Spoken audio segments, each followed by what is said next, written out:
الحمد لله رب العالمين والصلاة والسلام على أشرف المرسلين وعلى آله وأصحابه أجمعين ومن تبعهم بإحسان ودعا بدعوتهم إلى يوم الدين وسلم تسليما كثيرا كثيرا أما بعد. میرے محترم بزرگوں، عزیزوں اور دوستوں، اللہ رب العزت نے اس دنیا کے اندر بے شمار مخلوقات کو پیدا فرمایا ہے، اور ہر مخلوق کو پیدا کرنے کا ایک مقصد ہے. اسی طرح سے انسان بھی ایک اشرف المخلوقات میں شامل ہے، اس کے پیدا کرنے کا بھی ایک مقصد ہے. انسان کو جس طرح سے انسان دنیا میں آتا ہے، ہم سب جانتے ہیں کہ دنیا میں وہ ایک بچے کی شکل میں، ایک طفل کی شکل میں آتا ہے، پھر اس پر دن گزرتے ہیں، لڑکا ہو جاتا ہے، جوان ہو جاتا ہے، پھر رفتہ رفتہ بوڑھا ہو جاتا ہے. اللہ نے اس کی تمام تفصیلات قرآن پاک کے اندر بیان فرمائی ہے. لیکن جب ہم دنیا میں آئے ہیں تو کیا ہم نے کبھی اپنے آپ سے سوال کیا کہ اللہ نے ہمیں کیوں بھیجا ہے؟ کبھی ہم جوان ہونے کے بعد شعور کی عمر کو پہنچنے کے بعد کبھی ہم نے اپنے آپ سے سوال کیا ہو کہ اللہ تو نے مجھے کیوں پیدا کیا؟ اگر اللہ رب العزت اس کا جواب خود نہ دیا ہوتا اور اس کی تشریح خود اللہ نے کی ہوتی تو انسان کو اس کا جواب تلاش کرنا بہت مشکل ہوتا. اللہ نے کیا کہا؟ انسانوں کی اور جنات کی جو پیدائش ہے اس کا مقصد کیا ہے، اس کو کیوں بھیجا گیا ہے؟ وَمَا خَلَقْتُ الْجِنَّ وَالْإِنسَ إِلَّا لِيَعْبُدُونَ. میں نے انسان کو اور جنات کو اسی لیے پیدا کیا تاکہ وہ میری عبادت کریں. عبادت کا مفہوم عربی کا جو لفظ ہے وہ بہت وسیع اور بہت ہی کشادگی اپنے اندر رکھتا ہے. اگر آپ انگریزی لغت کے اندر دیکھیں گے تو عبادت کے معنی ورشپ کے آتے ہیں، اور ورشپ کوئی خاص ایک موقع ہوتا ہے کہ مثلا یہودی ہیں، عیسائی ہیں، وہ اپنی چرچوں کے اندر جا کر کچھ دیر کی عبادت کرتے ہیں. کفار مشرک ہاتھ جوڑ کر کچھ دیر کی عبادت کرتے ہیں. یہ بالکل محدود معنی ہے اس کے ورشپ کے. اس کے لفظ کا ترجمہ ورشپ کا نہیں ہو سکتا ہے. عبادت کا جو لفظ ہے بہت ہی وسیع لفظ ہے. ہم لوگ اگر ہم سمجھتے ہیں کہ عبادت کا کیا مطلب ہے، کچھ لوگ تو سمجھتے ہیں کہ عبادت کا مطلب نماز ہے، عبادت کا مطلب زکوٰۃ ہے، عبادت کا مطلب حج ہے، عبادت کا مطلب کچھ نیک کام کرنا ہے. بس محدود معنی کے اندر عبادت شامل کی جاتی ہے. آپ نے دنیا میں دیکھا ہوگا کچھ لوگ ہوتے ہیں کسی دکان میں کام کرتے ہیں، ملازمت کرتے ہیں، کسی آفس میں کام کرتے ہیں، کسی اسکول میں کام کرتے ہیں. ان کا کام محدود ہوتا ہے. مثلا کوئی اگر ٹیچرز ہیں، اس کا کام ایک پرنسپل کی حیثیت سے، اس کی جو استاد ہونے کی حیثیت سے ٹیچر کا جو کام ہوگا اس سے لے لے گا. وہ اسے نہیں کہہ سکتا ہے کہ آپ جھاڑو ماریے، وہ اسے یہ نہیں کہہ سکتا ہے کہ آپ بچوں کو بس پر بٹھائیے، سواری پر لے جائیے. اگر کوئی دکان میں بیٹھتا ہے تو دکان کی ملازمت محدود ہوتی ہے. آپ نے سنا ہوگا اسلام کی ابتدا کے اندر غلام کی ایک نسبت ہوتی تھی، اور غلام اس کو کہا جاتا تھا کہ آقا نے اس کو خرید لیا. اب ایک چیز کے علاوہ سب کام آقا اسے کروا سکتا تھا. اگر اس کو کھانا کھلانا ہے، پلانا ہے، گھوڑے کی سواری کروانی ہے، بچوں کا خیال کرنا ہے، سب کام اسے کرواتا تھا. لیکن عبد کا جو لفظ ہے وہ اس سے بھی کچھ اور آگے ہے. عبادت کا جو لفظ ہے عبد سے بھی تھوڑا سا آگے ہے. جیسے میں نے کہا کہ ملازم اس کا کام محدود، ایک آقا اور غلام وہ سب کام کر سکتا تھا، لیکن آقا کبھی غلام سے یہ نہیں کہہ سکتا کہ آپ میرے سامنے سجدہ کریں. عبادت کے اندر ایک اور قدم آگے بڑھ گیا. اللہ رب العزت نے عبادت کو جو لفظ بیان کیا ہے، جیسے ایک آقا اپنے غلام سے جو چاہے کام لے سکتا ہے، اور اس کو بات ماننا، اس کی اطاعت کرنا، اس کی فرمانبرداری کرنا ضروری اور لازم ہے. اگر وہ نہ کرے گا تو وہ گنہگار ہوگا، یہ سب جانتے ہیں. اسی طرح سے عبادت کا جو مفہوم ہے وہ اس حد تک ہے کہ اللہ نے جن جن چیزوں کا حکم دیا ہے ان چیزوں کا تمام کی تمام چیزوں کا کرنا، اور جن چیزوں سے اللہ نے روکا ہے ان تمام چیزوں سے رکنا، یہ ہے عبادت، یہ ہے عبادت۔ اب اللہ عبادت کے اندر سب سے عظیم الشان عبادت نماز ہے، زکوٰۃ ہے، حج ہے، لیکن یہ عبادت محدود ہے۔ صرف نماز مسجد کے حد تک پڑھنے کا نام عبادت نہیں ہے۔ جیسے کہ آج کے خطبے میں کہا گیا، والدین کی اطاعت کرنا عبادت ہے، ایک استاد کا اپنے بچوں کا پڑھانا عبادت ہے، بچوں کا اپنے استاد کی اطاعت کرنا عبادت ہے، ایک یتیم ہے اس کے سر پر ہاتھ رکھنا عبادت ہے، ایک مسافر کا خرچہ دیکھنا عبادت ہے۔ اب جتنی وسعت کو آپ دیتے جائیے وہ تمام کام یتیموں کے ساتھ، مسکینوں کے ساتھ، غلاموں کے ساتھ اور کمتر اور محتاج لوگوں کے ساتھ جو بھی کام انجام دیا جائے وہ سب عبادت کے اندر شامل ہے۔ تو اللہ رب العزت ہم سے کہتے ہیں وَمَا خَلَقْتُ الْجِنَّ وَالْإِنسَ إِلَّا لِيَعْبُدُونَ، ہم نے آپ کو، جنات کو، انسان کو میری عبادت کے لیے پیدا کیا۔ اگر ہم اس مفہوم کو اور اس مقصد کو سامنے رکھ کر اگر ہم زندگی گزاریں گے تو یقیناً ہماری زندگی کامیاب ہے۔ اس عبادت کو کرنے کے لیے، اپنے مقصد کو حاصل کرنے کے لیے بہت سے کام آتے ہیں۔ دیکھیے اللہ رب العزت نے اس دنیا کو ایک سفر مسافر خانہ بنایا ہے۔ آدمی یہاں سے وہاں، وہاں سے یہاں سفر کرتے رہتا ہے، لیکن اس کی منزل وہ نہیں ہے جو چاہتا ہے، اس کی منزل کچھ اور ہے۔ اگر ایک آدمی یہاں سے دبئی کا سفر کرنا چاہتا ہے تو راستے میں بہت سے شہر آتے ہیں، بہت سے گاؤں آتے ہیں، بہت سے دیہات آتے ہیں، کبھی اس کو اترنا پڑتا ہے، ضرورتیں پورا کرنے پڑتی ہے، لیکن وہ سمجھتا ہے کہ میری منزل جہاں پر میں اترا ہوں وہاں میری منزل نہیں ہے۔ منزل اپنے دماغ میں سوچ کر رکھا ہے کہ مجھے فلاں جگہ پر پہنچنا ہے۔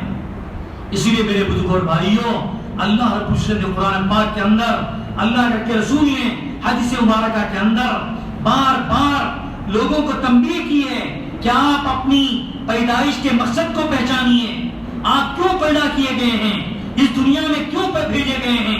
اگر صرف کھانا ہوتا اور زندگی گزارنا ہوتا، رات جیسے گزارنا، دن گزارنا، یہ تو جانور بھی کر لیتے ہیں۔ صبح سویرے جانور اپنے پنجروں سے اور اپنے مکانوں سے، جگہوں سے نکلتے ہیں اور اپنی روزی کو تلاش کرتے ہیں، کھاتے ہیں، پیتے ہیں، رات ہو جاتی ہے، سو جاتے ہیں، پھر دوسرے دن یہی کام ہوتا ہے۔ لیکن اللہ نے انسان کو اس کے لیے پیدا نہیں کیا۔ آپ ایک بچے کو مدرسے میں داخل کرتے ہیں، کسی اسکول میں داخل کرتے ہیں، اس کو بار بار یاد دہانی کرنی پڑتی ہے، بیٹا آپ کیوں یہاں پر آئے ہیں؟ آپ پڑھنے کے لیے آئے ہیں، دل لگا کر پڑھیے، جیسے چھوٹے بچے کو کہا جاتا ہے۔ ایک دکاندار اگر کسی کو ملازمت پر رکھا ہے تو اگر وہ ملازم اپنا کام سیدھا نہیں کرتا تو وہ دکاندار، وہ مالک اس کو بار بار متوجہ کرے گا، میں آپ کو میرے کام کے لیے یہاں پر لایا ہوں، ملازمت کے لیے لایا ہوں، آپ ملازمت کیجیے۔ اسی طرح سے ہر کام کی نسبت دیکھتے جائیے آپ۔ اللہ رب العزت نے بھی ہم کو اس دنیا میں بھیجا ہے، کسی مقصد کے لیے بھیجا ہے، بغیر وجہ نہیں بھیجا۔ ہم صرف کھانے کے لیے، کھلانے کے لیے، پلانے کے لیے، امیر بننے کے لیے نہیں آئے ہیں۔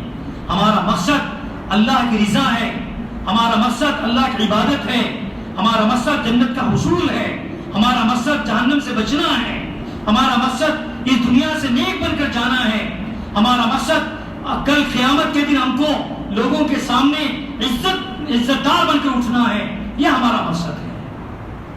اسی لیے میرے بزرگوں اور بھائیوں، قرآن پاک بار بار یہ کہتا ہے ہم دنیا کی چیزوں میں مست ہو جاتے ہیں، ہم اپنا مقصد بھول جاتے ہیں کہ اللہ نے ہمیں کیوں بھیجا ہے۔ اگر ایک ملازمت کرنے والا کہیں اپنا ملک چھوڑ کر دوسری جگہ جاتا ہے، دوسرے ملک میں جاتا ہے، اگر وہ اپنے کام پر نہ رہے تو دوسرا ہوشیار آدمی، چالاک آدمی اس کو کبھی سمجھاتا ہے آپ اتنی دور کیوں آئے ہیں، پتہ ہے آپ کو، آپ اپنے ماں باپ کو چھوڑ کر، اپنے رشتہ دار کو چھوڑ کر کیوں آئے ہیں یہاں پر؟ آپ یہاں پر کمائی کرنے کے لیے آئے ہیں، بیکار رہنے کے لیے نہیں آئے ہیں۔ دنیا میں اعتبار سے اتنی ہم کو فکر رہتی ہے، اتنی سوچ رہتی ہے، تو ہم نے آخرت کے بارے میں کیا سوچا ہے؟ اسی لیے میرے بزرگوں اور بھائیوں، ہمارے جوان جب جوان ہوتے ہیں، بڑے ہوتے ہیں اور وہ اس حد تک پہنچ جاتے ہیں کہ بالغ تک ہو جاتے ہیں، ان کو یہ تک پتہ نہیں چلتا کہ اللہ نے مجھے دنیا میں کیوں بھیجا ہے، اللہ نے بھیجنے کا مقصد کیا ہے، مجھے کیا کرنا چاہیے۔ اور جتنی بھی چیزیں میں نے آپ کو کہی ہیں وہ سب عبادت کے اندر شامل ہو جاتی ہیں۔ جو بھی آپ کام کرتے ہیں ہم کو عبادت کرنا ہے. ایک آدمی باہر جا کے کماتا ہے, لیکن کیوں کماتا ہے؟ اپنے اہل و عیال اچھے رہیں, اپنے اہل و عیال ان کی ضرورتیں پوری ہوں, ان کا جو نفقہ ہے, ان کا جو خرچہ ہے وہ میں پورا کر سکوں. اس میں بچے بھی ہوتے ہیں, رشتہ دار بھی ہوتے ہیں. اللہ کے رسول علیہ الصلوۃ والسلام نے کیا فرمایا؟ اگر کوئی ایک نفقہ, ایک خرچ, 1 روپیہ بھی آپ اپنے اہل و عیال پر خرچ کرتے ہیں, اس پر بھی آپ کو ثواب مل جاتا ہے, اس شرط پر کہ آپ اس کو عبادت سمجھ کر ایک کام کیجیے. یہاں تک کہ اللہ کے رسول علیہ الصلوۃ والسلام نے ایک ارشاد فرمایا کہ دنیا کا جو ہم کام کرتے ہیں وہ کام اگر اللہ کے لیے ہو یہ ثواب کا باعث ہوگا. یہاں تک کہ اگر کوئی اپنی بیوی سے اپنی خواہشات کو پورا کرتا ہے کیا اس پر بھی ثواب ملتا ہے؟ اللہ کے رسول نے فرمایا ضرور, اگر کوئی حلال طریقے سے اپنی بیوی سے اپنے خواہشات کو پورا کرتا ہے اس کو اس کام کے انجام دہی پر بھی اللہ تعالیٰ اس کو ثواب عطا فرماتے ہیں.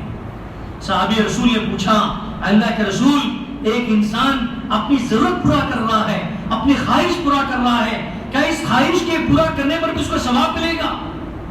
اللہ کے رسول علیہ السلام نے اس کا جواب میں ارشاد فرمایا, اے سن لو, اگر یہی کام حرام کام کرتا, اگر وہ غلط قسم کی غلط طریقے سے اپنی ضرورت کو پورا کرتا, اپنی خواہشات کو پورا کرتا, تو اس کو عذاب ملتا کہ نہیں ملتا, اس کو گناہ ہوتا کہ نہیں ہوتا؟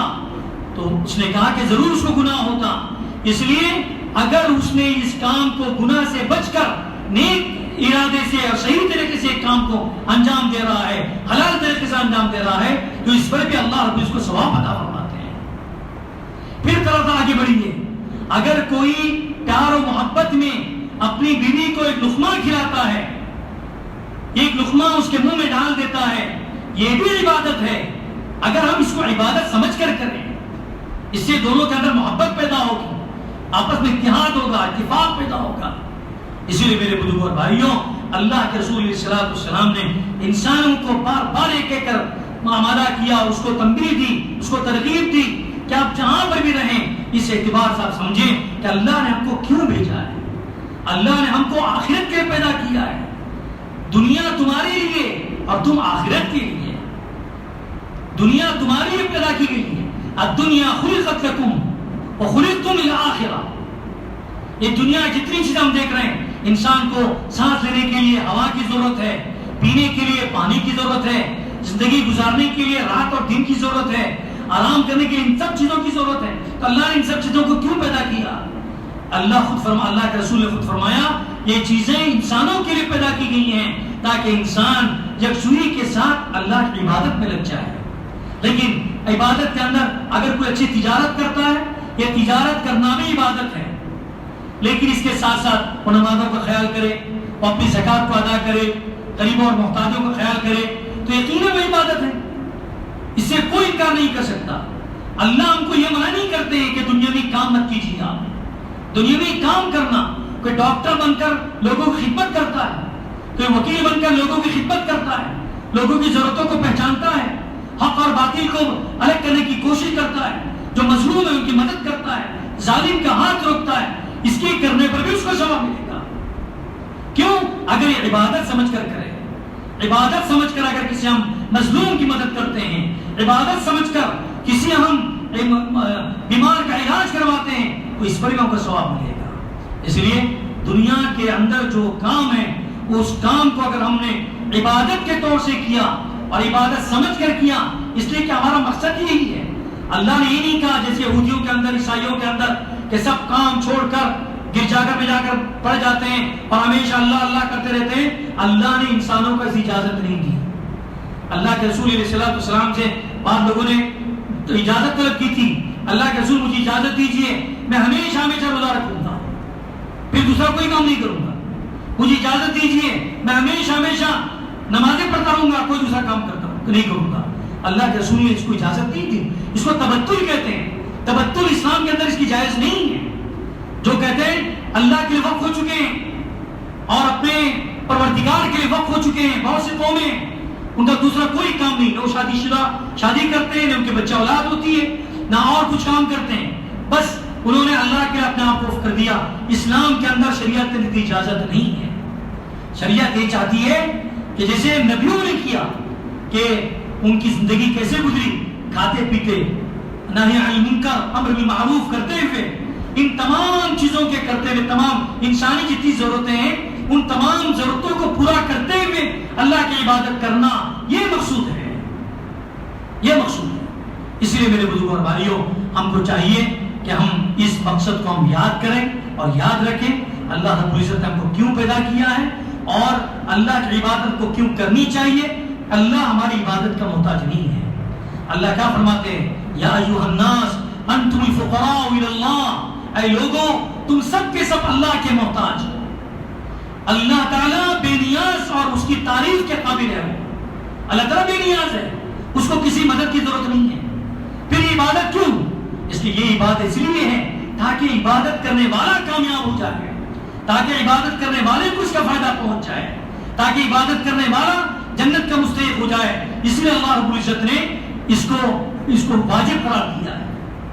اللہ کے رسول صلی اللہ علیہ وسلم نے ایک حدیث قدسی کے اندر فرمایا، پوری کی پوری دنیا متقی ہو جائے تو اللہ کی ربوبیت میں، اللہ کے رب ہونے میں، اللہ کے الہ ہونے میں ذرہ برابر اضافہ نہیں ہوگا۔ اللہ جیسے ہے ویسے ہی ہے۔ اور اگر پوری کی پوری دنیا فاجر ہو جائے، گنہگار ہو جائے، اللہ کے نافرمان ہو جائے، تب بھی اللہ کی رب ہونے میں ذرہ برابر کمی نہیں ہو سکتی۔ یہ ہے اللہ کی صفت۔ تو اللہ نے عبادت ہمارے لیے کی ہے، تو ہم کو چاہیے کہ ہم اپنے مقصد کو پہچانیں، اس پر عمل کرنے کی کوشش کریں۔ اللہ تعالیٰ مجھے بھی اور آپ کو بھی یہ جو یاد دہانی کروائی جاتی ہے، مجھے بھی اس کو یاد کرنے کی، یاد رکھنے کی توفیق عطا فرمائیں، اور تمام مسلمانوں کو اس پر عمل کی توفیق عطا فرمائیں۔ وآخر دعوانا الحمدللہ رب العالمین۔ سبحان اللہ بحمدہ، سبحانک اللہم بحمدک، نشہد ان لا الہ الا انت، نستغفرک ونتوب الیک۔ سبحان ربک رب العزۃ عما یصفون، وسلام علی المرسلین، والحمد للہ۔